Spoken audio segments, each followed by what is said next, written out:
Bueno, muy buenos días. Les doy una muy cordial bienvenida de parte del Instituto Italiano de Cultura a esta actividad organizada en colaboración con la Escuela de Ciencias Físicas y Matemáticas de la Universidad San Carlos de Guatemala.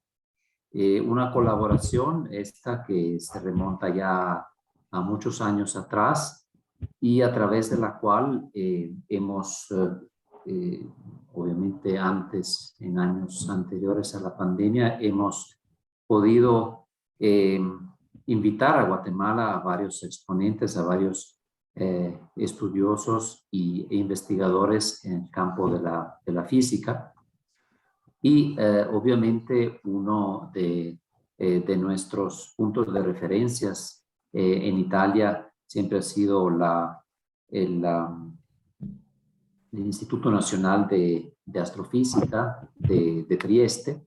Y justamente desde Trieste nos acompaña hoy el profesor Giovanni Vladilo, a quien saludo y agradezco muchísimo por la disponibilidad. Por cierto, profesor Vladilo, que estuvo en Guatemala hace ya varios años, así que es un gusto volver a verlo. Y voy a presentar al profesor dentro de unos momentos y que nos brindará estas reflexiones sobre un tema siempre muy llamativo y siempre de gran actualidad, como lo es la posibilidad de vida en otros planetas fuera de la Tierra. Mundos habitables y mundos habitados es el tema de hoy. El profesor Vladilo es originario de Venezuela, pero ya se establece en Italia desde los 7 años de edad, graduado en física con una especialidad en astrofísica en la Universidad de Trieste. Se ha dedicado a estudios de abundancias químicas y polvos interestelares y en años más recientes justamente este tema de los ambientes habitables en el universo. Es autor de casi 200 publicaciones científicas y ha sido astrónomo asociado del Instituto Nacional de Astrofísicas y hasta el año pasado director por un periodo también del Observatorio Astronómico de Trieste. Nuevamente gracias al profesor y antes de dejarle la palabra quería también saludar al profesor Edgar Cifuentes, que es director de la Escuela de Ciencias Físicas y Matemáticas de la USAC, y dejarle un momentito la palabra para que nos ayudara a poner en contexto la actividad de hoy. Gracias, Edgar. Muchas gracias, Mateo. Esta es una actividad que vamos a realizar, que estamos realizando en conjunto con el Instituto Italiano de Cultura, que es una tradición que ya habíamos iniciado desde hace mucho tiempo, que desafortunadamente estuvo decreciendo, pero ahora estamos tratando de retomarla. Donde hemos invitado a algunos físicos italianos de gran renombre y entre ellos está, por supuesto, Giovanni. Hace algunos años, como ya lo mencionó Mateo, él nos visitó cuando todavía no existía la Escuela de Ciencias Físicas y Matemáticas, sino nosotros éramos parte de la Facultad de Ingeniería. Pero para llevar ese camino que recorrimos desde la Facultad de Ingeniería hacia la escuela, necesitábamos ir motivando más a nuestros estudiantes para que siguieran sus posgrados y así eventualmente comenzar a desarrollar la investigación. Algo que ya le conté en privado a Giovanni, que finalmente hemos conseguido. Ahora ya tenemos un equipo de investigadores que tienen tiempo para realizar estas actividades y espero entonces que ahora estas colaboraciones con Italia sean más fructíferas. Y para finalizar, pues generalmente yo he sido el contacto con el Instituto Italiano de Cultura, pero dado que muchos de nuestros estudiantes y muchos de nuestros profesionales ya han tenido algunas estadías en Italia, principalmente en Trieste, pues me gustaría que en el futuro pudiéramos seguir colaborando con invitados de ellos para hacer este tipo de reuniones en conjunto. Y de nuevo, pues muchas gracias, Giovanni, por ese aporte que nos hiciste ya muchos años y por supuesto también con esta nueva plática. Muchas gracias. Muchísimas gracias por la invitación. Es un gran placer. La última vez que tuve el placer de estar en Guatemala justamente para este tipo de colaboración fue en el 2008. Y nada, le agradezco mucho al doctor Marco Cattaneo del Instituto Italiano de Cultura y a Edgar Cifuentes de la Escuela de Ciencias Físicas y Matemáticas de la Universidad de San Carlos en Guatemala. Y bueno, yo espero que puedan escucharme bien y ver mi pantalla, que ahora voy a ensanchar. ¿Se ve y se escucha bien? Sí, perfectamente. Muy bien. Entonces, como decía el doctor Mateo, el tema de hoy en día es mundos habitables y mundos habitados. Voy a empezar con una pequeña excursión histórica. En el pasado ya algunos pensadores habían imaginado que puedan existir otros mundos con una naturaleza similar a la de la Tierra. Por ejemplo, en el poeta Lucrezio en Roma, en la antigüedad, en su libro De Rerum Natura, había imaginado que pudieran existir mundos habitados también, ¿no? Lucrecio estaba inspirado por filósofos griegos de concepción atomística, como Demócrito y Epicuro. En el siglo XVI, Nicolás Copérnico, con su análisis de datos planetarios, como bien sabemos, desplazó la Tierra desde el centro del universo. Y esta conjetura ha sido ampliamente confirmada hasta la fecha. Con todo lo que hemos descubierto en astronomía en el último siglo, está clarísimo que la Tierra no solamente no está al centro del sistema solar, pero está en una posición periférica de una galaxia que es una de las muy numerosas galaxias que existen en el universo. Pero la revolución copernicana fue inicialmente rechazada,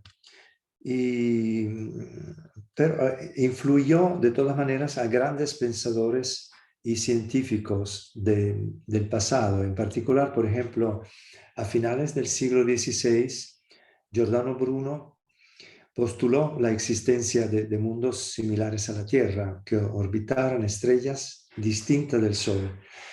Y llegó a imaginar que tales mundos estaban habitados. Aquí vemos, por ejemplo, la primera página de su libro Del infinito universo et mundi, que fue estampado en Venecia, como pueden ver, y es una obra muy importante de un filósofo, de un religioso que ya tenía la concepción que existieran otros mundos fuera de la Tierra, inclusive habitados. Al comienzo del siglo XVII, Galileo Galilei, como ustedes saben, él mismo se construyó su propio telescopio y con las primeras observaciones que podemos ver aquí en el dibujito que se ve en la parte central de esta diapositiva, en los días 7, 8, 13 y 15 de enero, me parece, de 1610, se ve como Galileo estaba dibujando las posiciones de los satélites que él mismo descubrió que están alrededor de Júpiter.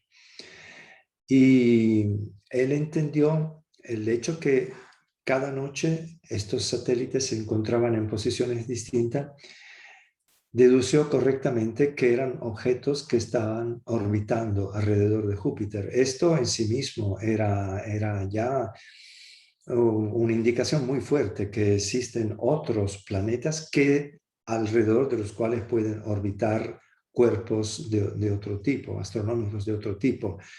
Por lo tanto, en sí mismo esto empujaba la concepción que la Tierra no está en el centro de todo el universo astronómico.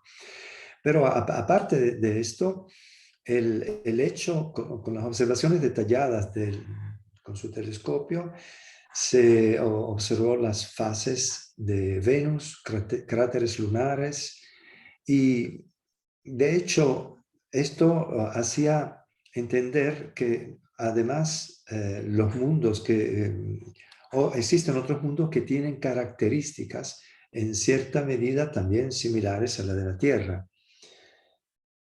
Y la búsqueda de nuevos mundos tuvo una aceleración a finales del mismo siglo, después que Isaac Newton enunció las leyes de la mecánica, porque estas leyes han tenido un poder predictivo muy impresionante, que ha permitido descubrir los planetas más lejanos que están en el sistema solar y que se pudieron ver directamente gracias al aumento gradual del diámetro de los telescopios astronómicos, en particular en el siglo siguiente.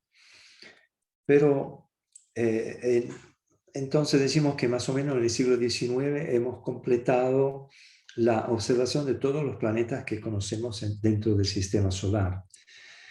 Pero un siglo después, hacia finales del siglo pasado, las técnicas de observación astronómica han alcanzado un nivel de precisión mucho más alto, que nos ha permitido descubrir por primera vez planetas alrededor de estrellas distintas al Sol.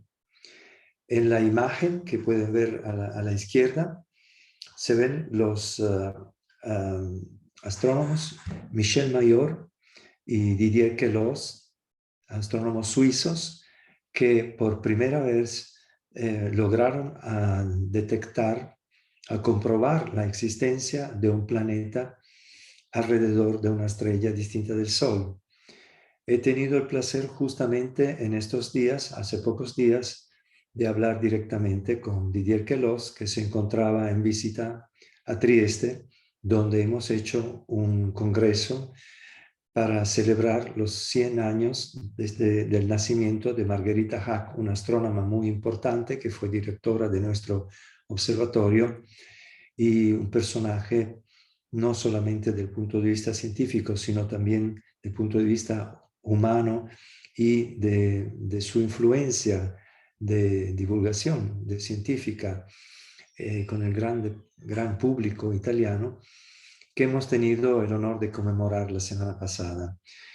Entonces, me gusta mostrar esta imagen donde están los dos, Didier Queloz y Michel Mayor, porque el telescopio que se ve al final es un telescopio en Chile de la ESO, European Southern Observatory, donde he tenido el placer y la oportunidad de hacer observaciones a finales de los años 80, comienzo de los años 90.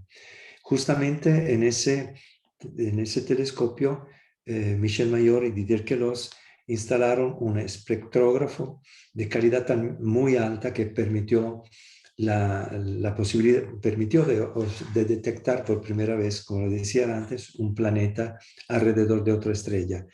Por esta descubierta, Didier Queloz y Michel Mayor ganaron el premio Nobel hace algunos años. ¿Cómo se pueden detectar estos exoplanetas? Bueno, así llamamos los planetas alrededor de estrellas distintas del Sol. Los llamamos exoplanetas.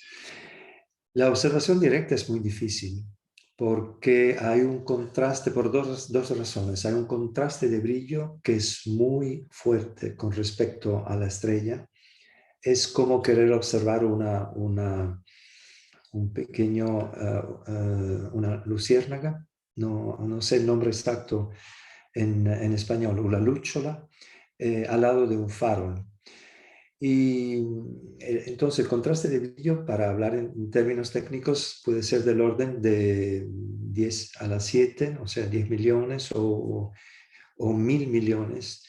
Y por lo tanto, discriminar las dos fuentes muy cercanas en el cielo es muy difícil. Pero existen técnicas astronómicas muy delicadas que permiten cancelar la luz de la estrella y utilizando observaciones en la banda infrarroja permiten hacer resaltar la luz del planeta. En la imagen que pueden ver aquí a la derecha, en el bajo a la derecha, se ven algunos planetas que se han observado directamente con estas técnicas astronómicas muy adelantadas. Pero en general, el número de planetas que se puede descubrir de esta manera es relativamente pequeño. En este momento conocemos alrededor del orden de un centenar de estos planetas. En cambio, hay otros métodos observacionales que han permitido descubrir un número muy grande de planetas. La primera observación que les estaba contando antes se obtuvo con el método que se llama método Doppler. Doppler en el sentido de utilizar la ley de Doppler del físico que descubrió el efecto que todos conocemos. Es un efecto que en las ondas acústicas, cuando tenemos una fuente que se está acercando, escuchamos la nota, por ejemplo, la sirena, que aumenta el tono, la frecuencia, y cuando se aleja disminuye la frecuencia. Este efecto Doppler existe también con las ondas, con la luz, con las ondas electromagnéticas. Y en esta diapositiva, en la parte derecha, ustedes pueden ver qué está pasando, que cuando un planeta está orbitando alrededor de una estrella, en realidad, lo que es correcto decir es que la estrella y el planeta están orbitando alrededor del centro de masa común. Y esto quiere decir que la estrella también tiene unas pequeñas oscilaciones adelante y atrás con respecto al observador. Cuando nosotros observamos la estrella, entonces podríamos detectar un efecto Doppler midiendo la posición de las líneas del espectro de la estrella, y gracias a este trabajo podemos reconocer que reconocer de manera indirecta que existe un planeta. Y sin entrar en demasiados detalles, también podemos medir la masa del planeta. Otro método muy importante tiene que ver se llama el método de los tránsitos, que se puede intuir muy bien en esta animación que se ve en esta diapositiva. Si la órbita del planeta es coplanar con la línea de visión, entonces el planeta transitará enfrente de la estrella. Y en ese momento, durante el tránsito, la luz de la estrella disminuirá un poquito, ¿no? Y entonces, estudiando esta curva de luz y el hecho que se repetirá con el periodo que corresponde al periodo orbital del planeta alrededor de la estrella, podemos detectar planetas, y en este caso podemos medir el radio del planeta. En general, no voy a dar mucho más detalles, ¿no? Pero técnicos, observacionales, pero si quieren puede hacerme más preguntas al final sobre este tema. Pero lo que quería decir es que hoy en día, gracias a estas observaciones, principalmente con estos métodos indirectos que le he dicho, o sea, el método del efecto Doppler y el método de los tránsitos, en total conocemos ya alrededor de 5.000 exoplanetas. Es un número muy grande que nos permite hacer estudios de estadística y a responder a muchas preguntas. Por ejemplo, si el sistema solar es un sistema planetario, entre comillas, normal, o tiene algo particular.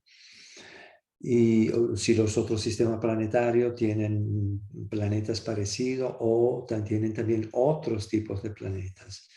Todas estas preguntas estamos respondiendo. Y bueno, la mayor parte de los planetas que se han descubierto con el método de los tránsitos.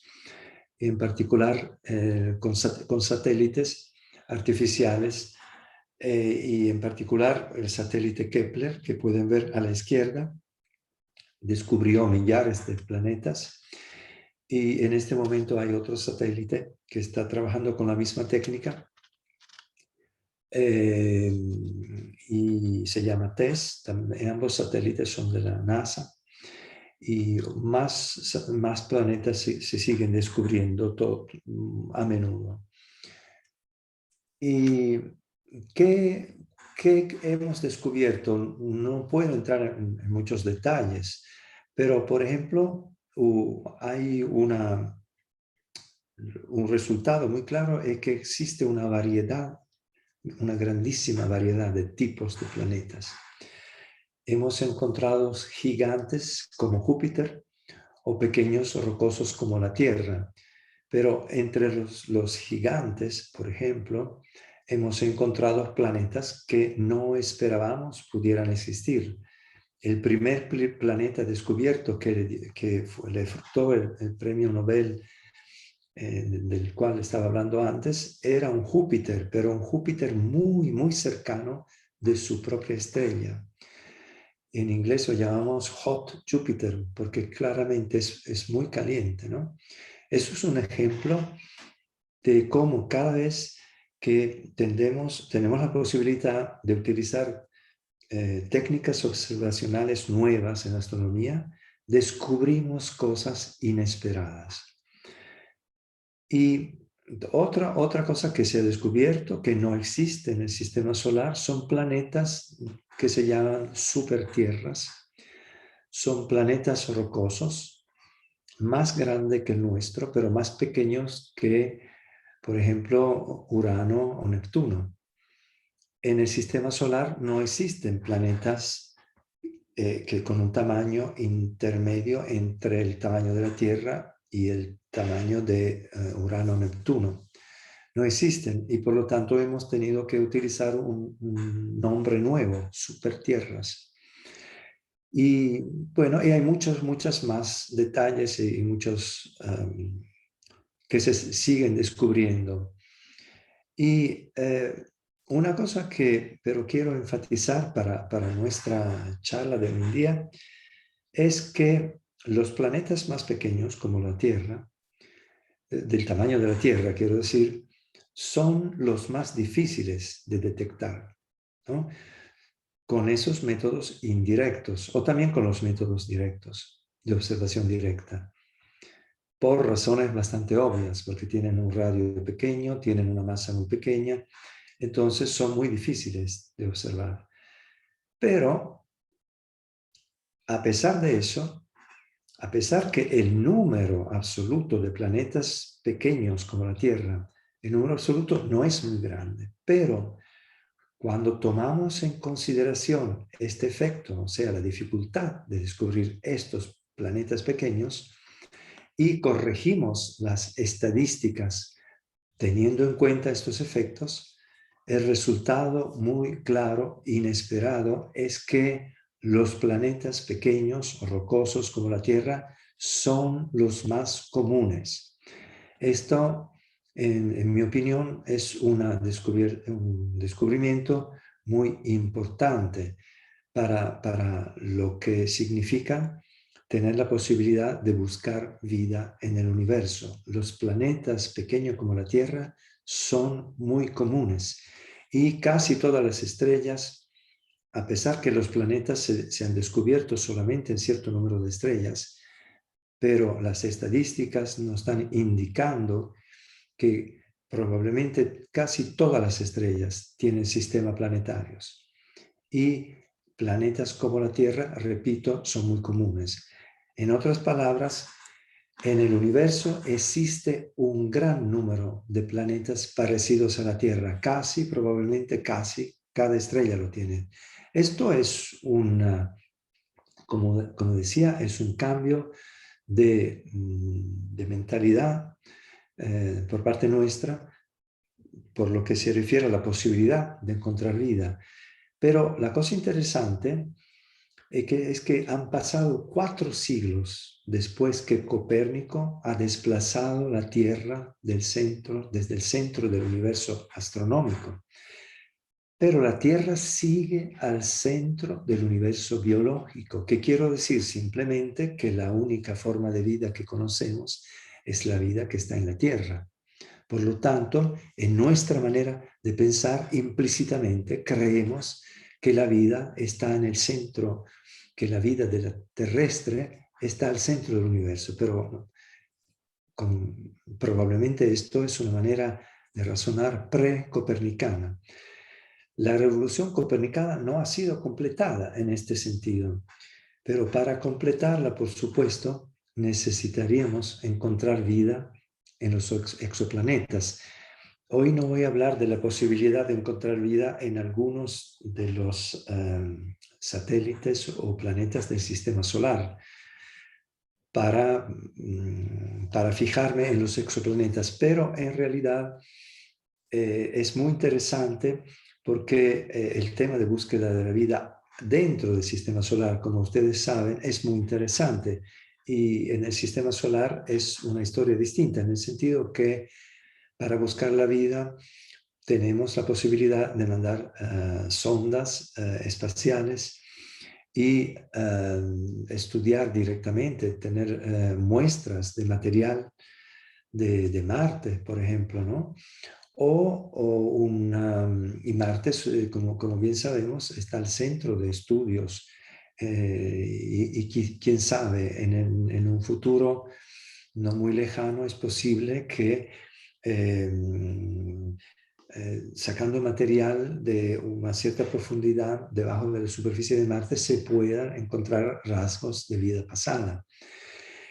Lo que quiero decir es que en el caso del sistema solar podemos buscar directamente evidencias y muestras e inclusive traerlas a la Tierra y analizarlas en laboratorios. En el caso de exoplanetas la situación es muy distinta. Los exoplanetas están muy lejanos y tenemos muy poca posibilidad para cada uno de ellos, a pesar que conocemos muchísimos, pero para cada uno de ellos tenemos muy poca información. Entonces, pero seguimos con nuestro discurso en los exoplanetas. Entonces, primera cosa, tratamos de entender si estos nuevos mundos fuera del sistema solar tienen condiciones para albergar vida. Entonces, esto es el concepto de mundos habitables. Mundo habitable quiere decir un planeta quizás un satélite natural que tenga condiciones físicas, químicas, que permitan a la vida de poder sustentarse. Por supuesto, definir la habitabilidad es tan difícil como definir la vida, porque la definición de vida es un tema de debate científico.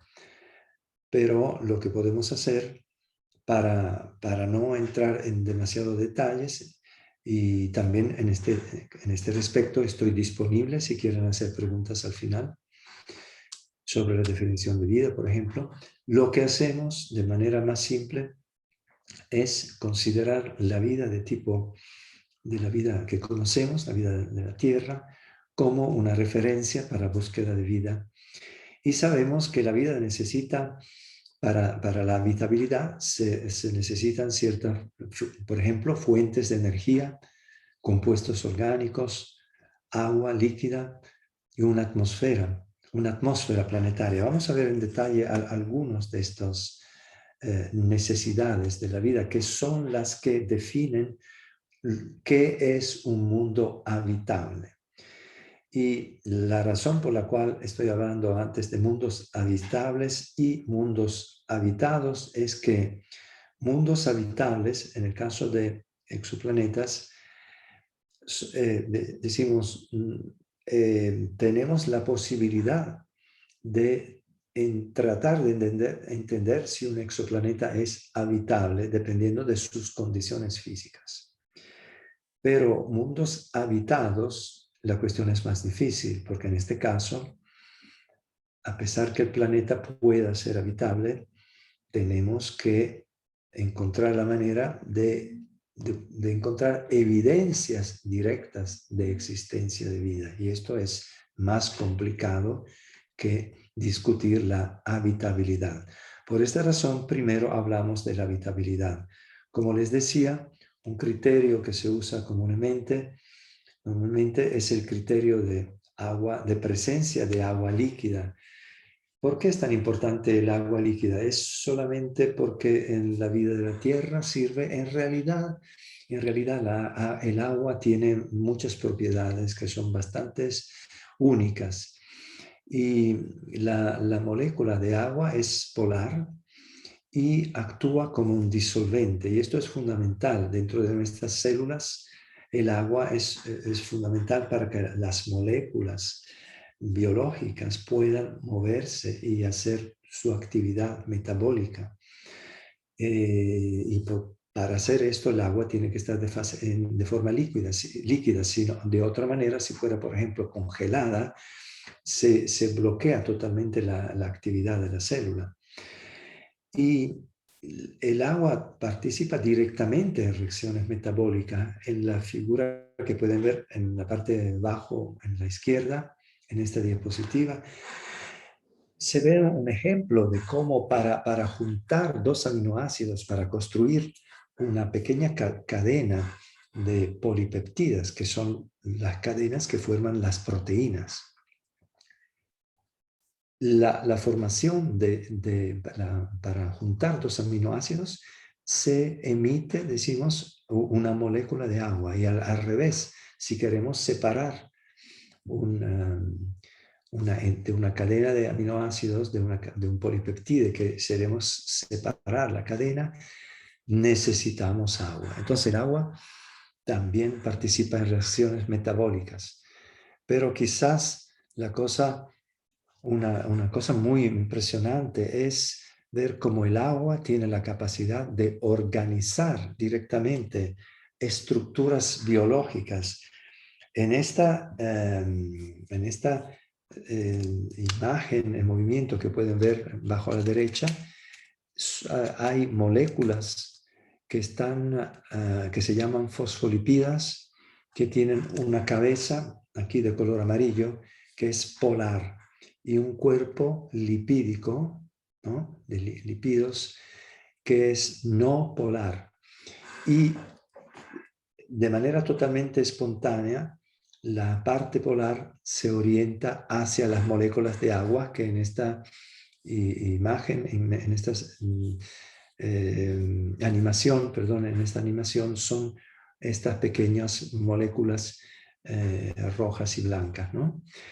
¿Qué quiere decir todo esto? Que gracias a la presencia de agua se pueden organizar de manera totalmente espontánea estas moléculas de fosfolipidas, y lo que estamos viendo aquí en realidad no es nada más que la membrana de una célula. Entonces, como podemos ver, el agua tiene una importancia realmente fundamental, y el agua tiene que estar en fase líquida. Y esto es un criterio de habitabilidad que en realidad tiene mucha influencia mucho lo que nos pone vínculos muy fuertes, por ejemplo, sobre la temperatura y la presión a la superficie de un planeta.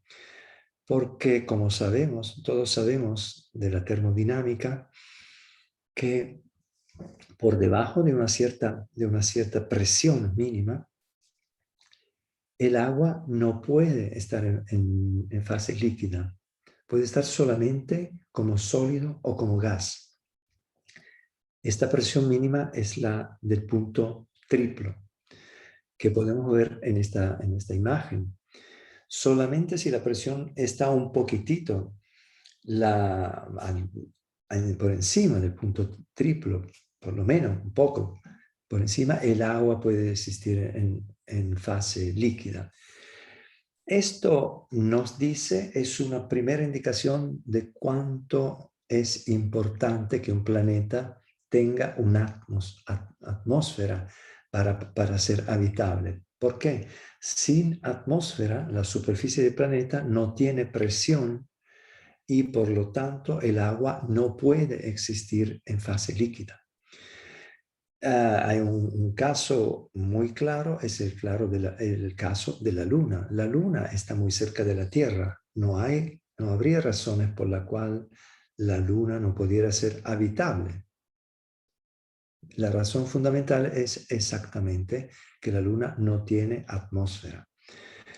Y Marte también es un caso muy interesante porque Marte tiene una pequeña atmósfera, pero la presión superficial de la atmósfera de Marte es tan pequeña que está justamente en el punto triple.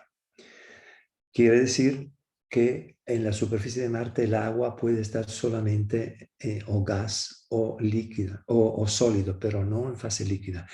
A lo mejor en el interior de Marte, con presión más alta y quizás temperatura más alta, pueda existir agua en fase líquida. De hecho, hay muchas indicaciones en este sentido.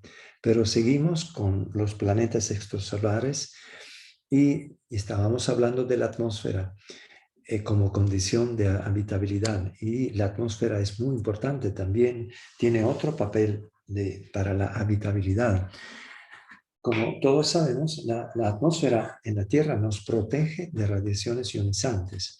Por ejemplo, el ozono es una capa superior de la atmósfera, de la troposfera de la Tierra que absorbe los rayos, la radiación ultravioleta, que como sabemos crea daños a las moléculas biológicas.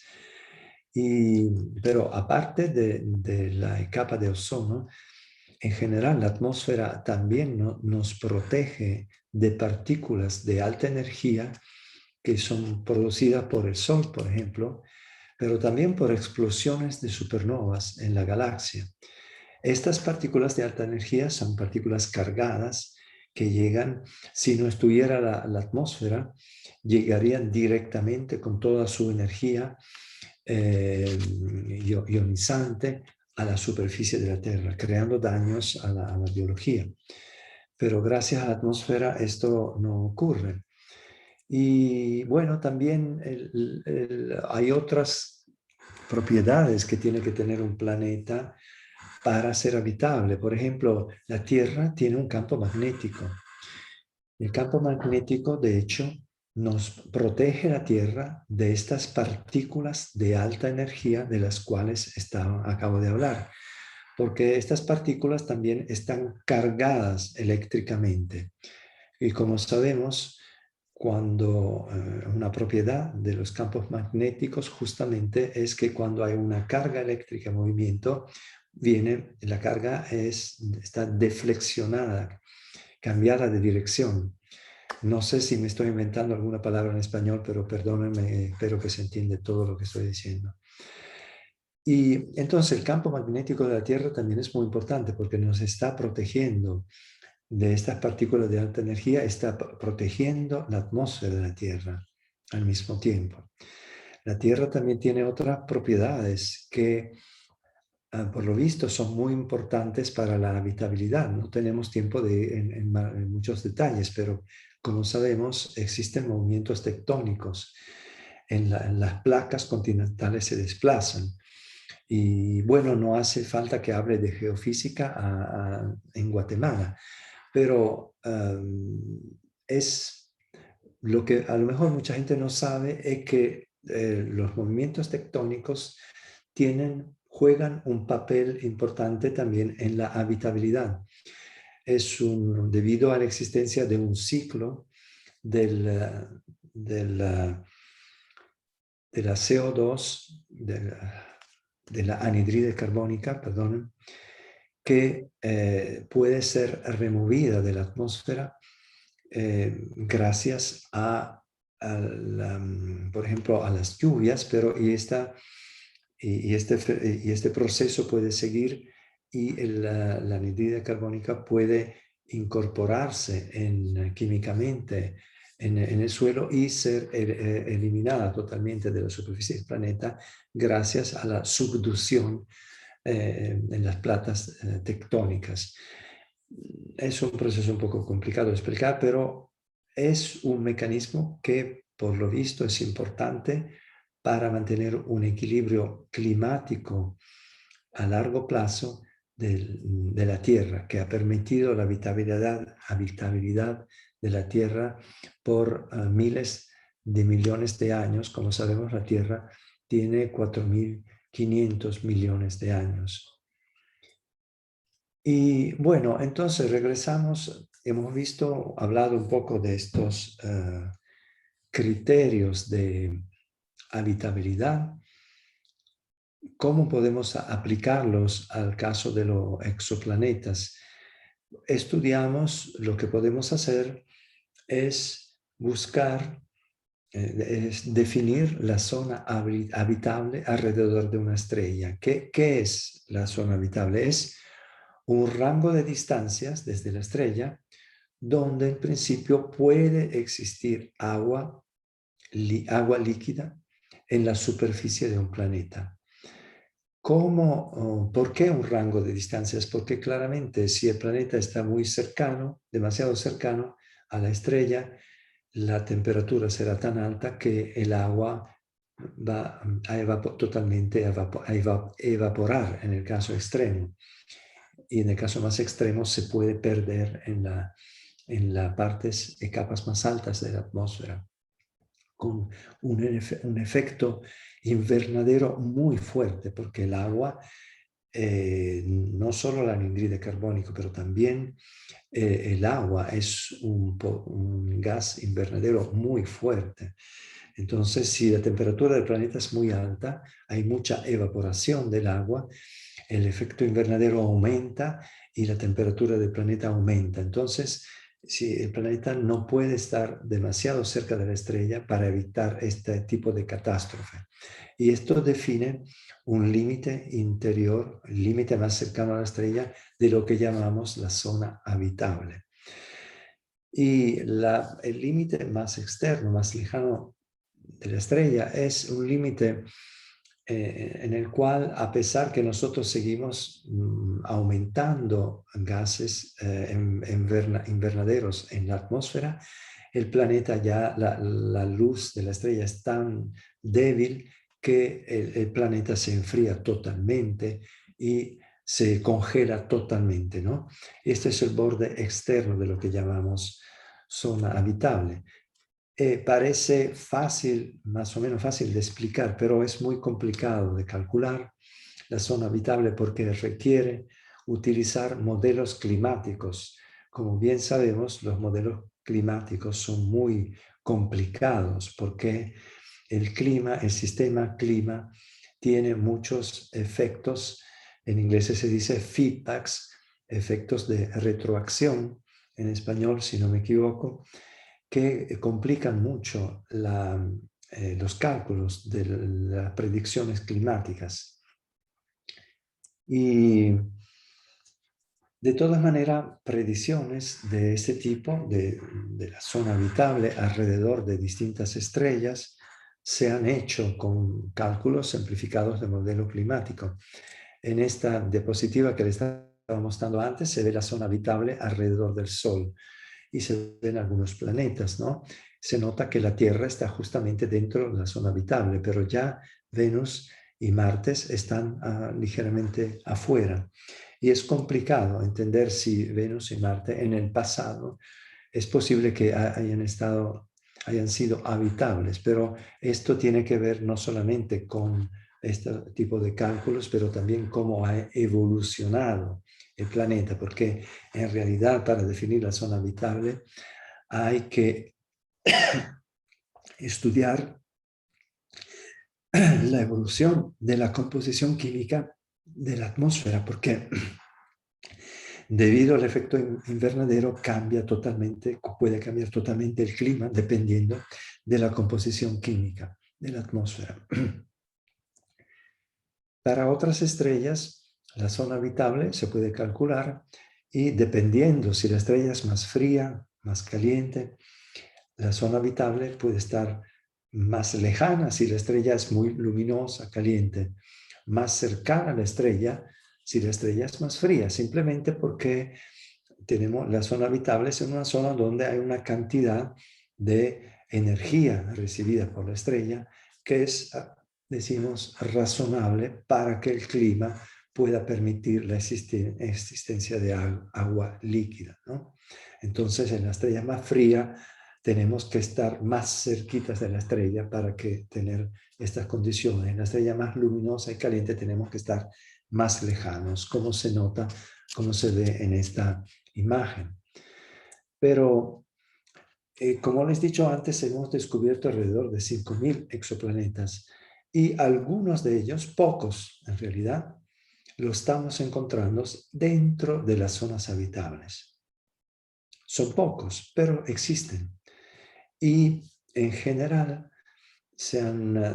dependiendo del tipo de estrella, se han encontrado más o menos, un número más o menos grande de planetas en la zona habitable.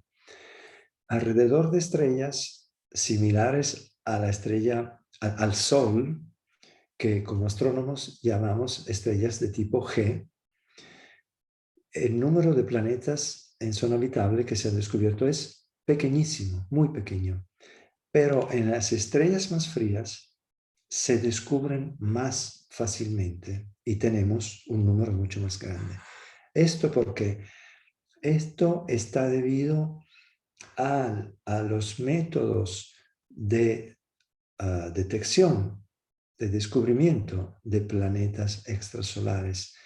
Los dos métodos que les he indicado antes, o sea, el método Doppler y el método de los tránsitos, ambos métodos nos permiten descubrir el planeta mucho más fácilmente si el planeta está muy cerca de la estrella. Mucho más difícil si el planeta está lejos de la estrella. Como les he dicho antes, en las estrellas frías la zona habitable está muy cerca de la estrella. Por lo tanto, es mucho más fácil descubrir planetas en la zona habitable si la estrella es fría. Es mucho más difícil si la estrella es un poco más caliente, como el Sol. Esto explica lo que estamos encontrando. Y aquí hay algunos ejemplos, solamente un par de ejemplos, pero existen muchos y que se pueden encontrar también de vez en cuando en los periódicos, ¿no? O en la televisión, porque son descubiertas que atraen mucho la atención del público. Por ejemplo, Próxima Centauri es un planeta B, Próxima Centauri B, es un planeta rocoso como la Tierra, tiene la masa similar de la Tierra y está ubicado en la estrella más cercana que tenemos, a pocos años luces. Y este planeta se encuentra en la zona habitable. Esto es muy interesante. Quiere decir que en la estrella más cercana que tenemos existe un planeta en la zona habitable. Otro ejemplo que se puede ver en esta imagen es un sistema de planetas que se encuentra alrededor de la estrella TRAPPIST. Esto también es interesante porque algunos de estos planetas, todos son bastante pequeñitos y algunos de ellos tienen la dimensión de la Tierra y un par de ellos se encuentran dentro de la zona habitable de su propia estrella. Pero, como les decía, son estrellas muy frías. ¿Estos planetas alrededor de estrellas frías son realmente habitables o no? Hay varias complicaciones. De hecho, no estamos seguros que a pesar de encontrarse en la zona donde en principio el agua puede estar en fase líquida, no sabemos si la vida puede realmente sustentarse. Porque, por ejemplo, esas estrellas frías tienen actividad estelar muy fuerte, erupciones, partículas de alta energía con intensidad muy fuerte. Entonces, como el planeta, la zona habitable en esta estrella fría está muy cerquita de la estrella, ¿qué quiere decir? Que el planeta está continuamente bombardeado por partículas de alta energía que salen de la estrella muy cercana, ¿no? Y otra cosa muy interesante es que los planetas que están muy cerca de la estrella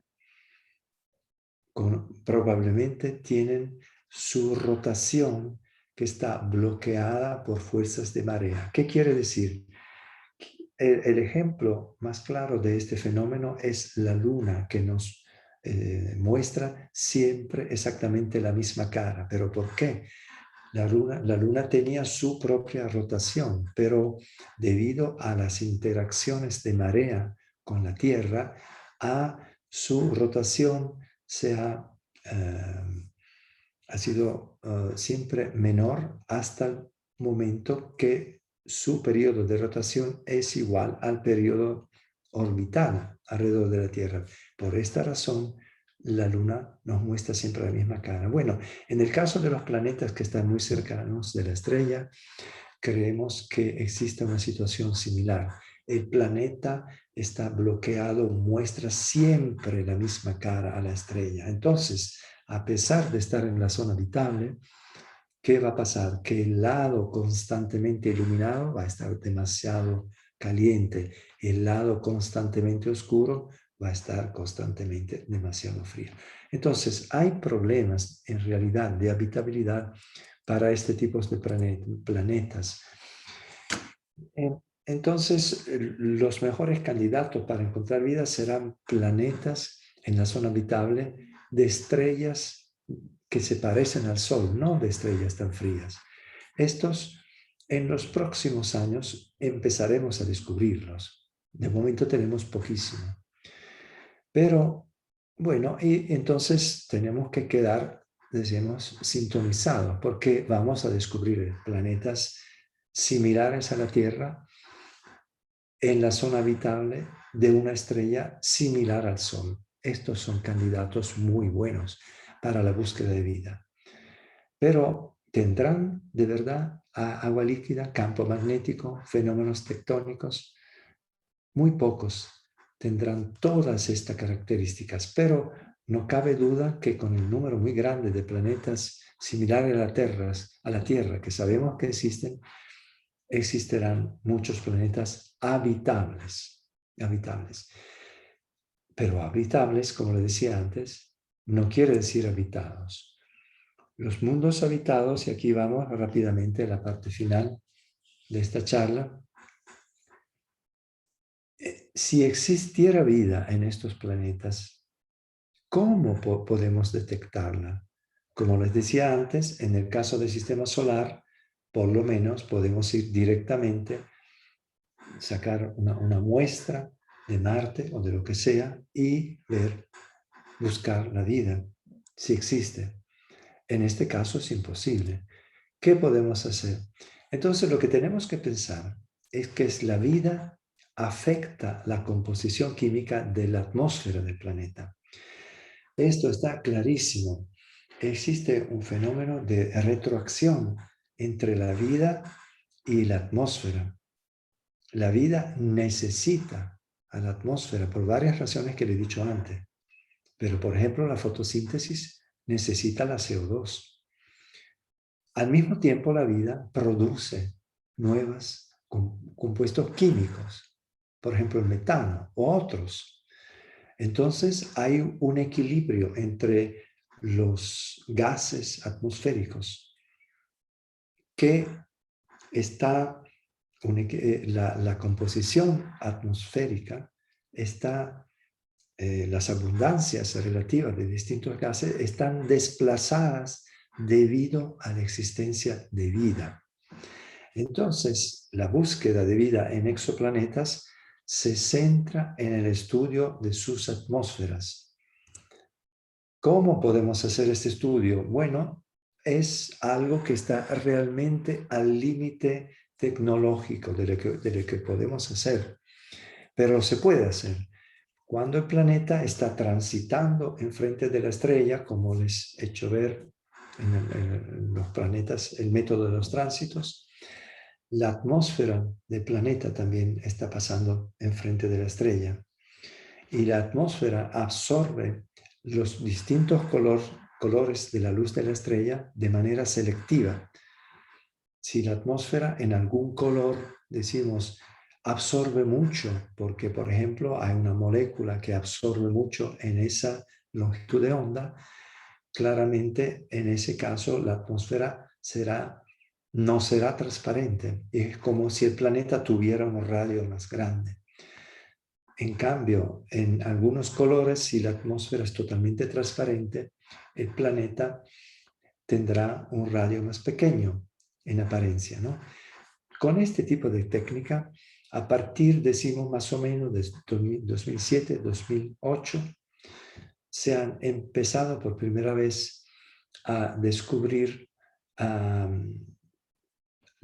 medir los espectros de las atmósferas de planetas. El espectro no es nada más que descomponer la luz de un objeto astronómico en sus distintos colores, como un arco iris. El arco iris es un ejemplo de espectro del Sol. Pero con los instrumentos astronómicos adelantados podemos descomponer la luz de las estrellas de manera muy fina y encontrar detalles, rasgos de la composición química, de las moléculas que pueden existir. Y con esta técnica que le estaba diciendo, se puede distinguir inclusive la presencia de moléculas en la atmósfera de los planetas. Y bueno, esto, cosa que le estoy diciendo, de hecho, es uno de los objetivos principales de la instrumentación astronómica más adelantada que exista. Por ejemplo, como ustedes saben, en Navidad del año pasado ha salido el telescopio, el James Webb, que es el nuevo telescopio más potente espacial que exista, que uno de los objetivos principales de este instrumento no es solamente estudiar el universo, la cosmología, pero justamente tomar espectros de atmósferas de exoplanetas para buscar trazas químicas que puedan evidenciar la presencia de vida. Este es un ejemplo de un espectro de una atmósfera de un planeta. Y esta técnica es más fácil de aplicar si el planeta es gigante y tiene una atmósfera muy extendida. Esto lo podemos entender intuitivamente, ¿no? Es mucho más difícil de aplicar si el planeta es pequeñito como la Tierra, tiene una atmósfera pequeña como la Tierra. La Tierra tiene una atmósfera, decimos, de 10 kilómetros. Si consideramos solamente la troposfera, ¿no? Es muy difícil de medir con esta técnica, pero ya esta técnica se está utilizando para planetas gigantes y ya para algunas supertierras. Estos planetas que le he dicho antes, que son un poquito más grandes que la Tierra y que tienen atmósfera, probablemente atmósferas un poquitito más grandes que las de la Tierra. En este momento es muy difícil detectar estudiar los espectros de planetas iguales a la Tierra, pero en el futuro esta técnica también será utilizable. Entonces, ¿qué queremos encontrar? Lo que queremos encontrar son biomarcadores atmosféricos. ¿Qué quiere decir? Un compuesto químico de posible origen biológico que se pueda detectar en estos espectros. Pero como un ejemplo en la Tierra es muy claro, el oxígeno de la Tierra es de origen atmosférico de la Tierra, es de origen biológica. En los primeros miles de millones, en primeros 1500 millones de años de la vida de la Tierra, la atmósfera de la Tierra casi no tenía oxígeno.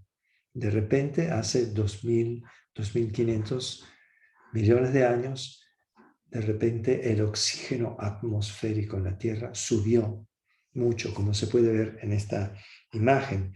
Esto fue, pensamos, debido a la fotosíntesis de bacterias que ya fotosintéticas, que de repente lograron a emitir una cantidad bastante grande de oxígeno. En este momento, si no existiera la fotosíntesis de bacterias y de plantas, el oxígeno no podríamos tener la cantidad de oxígeno que tenemos. Entonces, el oxígeno es un ejemplo de un biomarcador atmosférico que nos gustaría encontrar en el espectro de algún exoplaneta. Pero la cuestión no es tan simple. Si encontramos oxígeno en una atmósfera de un exoplaneta, no podemos estar ciertos que el oxígeno, ese oxígeno sea de origen biológico. Podría también tener un origen distinto. Entonces, como decía, el discurso es más complicado, pero podemos analizar, comparar las abundancias del oxígeno con abundancias de metano, de CO2 y ver si existe una evidencia de un desequilibrio, porque la vida introduce dice constantemente un desequilibrio en las abundancias químicas y esto sería un indicador de existencia de vida, de existencia de un mundo habitado. Entonces, bueno, lo siento, me he adelantado un poquitito demasiado, pero ya estoy concluyendo. Estamos seguros que existen un número muy grande de planetas similares a la Tierra. Muy pocos son habitables, pero lo estamos encontrando, encontraremos muchos, y aún menos resultarán ser habitados. Pero los tiempos están claramente maduros para completar la revolución copernicana, desplazando la Tierra del centro del universo biológico. Y todo lo que hemos dicho también nos hace entender muy claramente cómo planetas capaces de sustentar la vida son muy, muy raros. Tenemos que cuidarlo, cuidar nuestra biosfera, cuidar nuestro planeta. Muchas gracias por haberme seguido y estoy disponible por si quieren hacer alguna pregunta.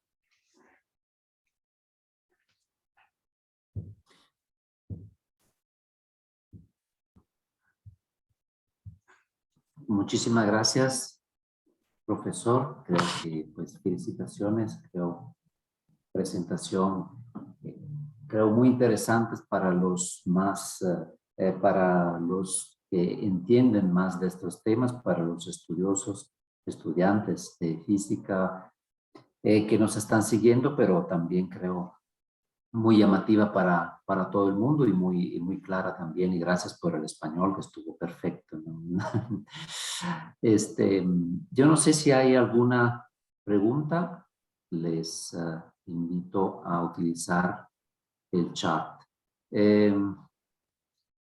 Aquí hay una pregunta que no sé si usted la puede leer, profesor, si no yo se Voy la a ver leo. si Dice, profesor logro. Vladilo, ¿qué opinión le merece si se puede dar la existencia de planetas rocosos en estrellas más calientes que el Sol? Claro, también esto puede ocurrir. Hay varias cosas que responder con esta pregunta. Es interesante porque me permite explicar otra cuestión, que como los astrofísicos conocemos muy bien que la duración de la vida de una estrella depende mucho de su masa, de su luminosidad. Las estrellas más calientes que el Sol viven mucho menos. Si son bastante más calientes del Sol, pueden vivir, decimos, 100.000 años, algunos millones de años, pero el Sol vive miles de millones de años. Entonces, gracias a esta vida tan larga, la vida en la Tierra, la biología en la Tierra ha podido desarrollarse al punto que conocemos hoy en día.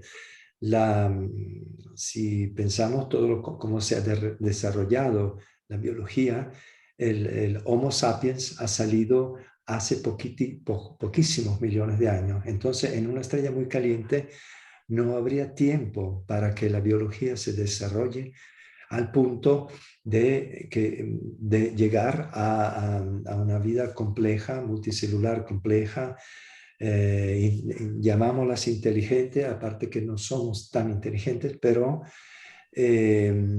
las estrellas más calientes son un poquitito menos interesantes porque viven mucho menos. Esta es la respuesta más simple que puedo dar. Muy bien, hay otra pregunta, una serie de preguntas. La primera es, ¿puede alguna sustancia en otro planeta sustituir la función del agua en los procesos biológicos? Esta es una pregunta muy, muy interesante también, muchas gracias. Hay estudios, hay grupos de trabajo que trabajan justamente sobre esta posibilidad. Y esta posibilidad también hay mucho interés por esta posibilidad porque, por ejemplo, hay un satélite alrededor de Saturno que se llama Titano, en el cual sabemos que en la superficie hay lagos de metano, lagos de hidrocarburos. Entonces, por ejemplo, si existiera vida, una bioquímica, decimos, que puede funcionar, por ejemplo, con el metano líquido, en este caso esto sería interesantísimo, porque en la superficie de Titán, por ejemplo, en principio podría haber vida. Entonces, esto está empujando mucho estudios de astrobiología por esta razón, ¿no? En este caso, yo personalmente estoy un poco escéptico, ¿cómo se dice?, sobre esta posibilidad. He hecho un trabajo sobre una característica particular de enlaces químicos entre moléculas. Hay un enlace químico que se llama enlace hidrógeno, en inglés hydrogen bond, que es una característica de cómo interactúan las moléculas de agua entre ellas y las moléculas de agua con las moléculas biológicas. Ciertas moléculas, como el metano, por ejemplo, no tienen la posibilidad de hacer estos enlaces químicos, enlaces de hidrógeno. Y en mi opinión, esto es una limitación muy fuerte para cualquier tipo de bioquímica. Y en este sentido, yo no estoy muy convencido que se pueda hacer, pero hay que tener una mente abierta y sobre todo hay que tratar de estudiar quizás con experimentos de laboratorio o simulaciones con calculadora para estudiar estas posibilidades alternativas. Gracias, profesor. Otro oyente pregunta si sería hipotizable crear vida en otros planetas de alguna manera. Bueno, primero tendríamos que ser capaces de crear vida en nuestro planeta, la cual cosa también un poco nos espanta justamente, ¿no? De hecho, de vez en cuando hay decíamos, nuevos descubrimientos, nuevos métodos tecnológicos muy adelantados que casi están creando nueva forma de vida, pero no es exacto. Lo que están haciendo es, por ejemplo, tomar células las más simples posibles que existan y quitar parte del código genético, parte de los constituentes de la célula, quitar siempre más hasta al punto que exista una célula minimal que todavía tiene vida, tiene la posibilidad de sustentarse. Esto es un tipo de trabajo que se hace, pero no es un trabajo de crear nueva forma de vida. Crear nueva forma de vida, estoy seguro que hay muchos laboratorios que lo están haciendo. Y la cosa en realidad me preocupa porque no se habla mucho de esto a nivel científico. Quiere decir que es un tipo de trabajo que se hace a otro nivel. Y por lo tanto, crear vida en otros planetas, si la pregunta es por parte de nosotros, de momento es totalmente imposible, pero si la pregunta es si se ha originado vida en otros planetas, esto por supuesto es muy, muy interesante. Nosotros en este tipo de estudios que estamos haciendo nos imaginamos que el origen de la vida ha sido un proceso espontáneo que es el resultado de muchas etapas muy complicadas, cada una distinta, que al final han logrado permitir lo que llamamos la emergencia, ¿no? The emergence of life. Y si esto ha sido posible en la Tierra, imaginamos que pueda ser posible también en otros planetas que tengan condiciones similares.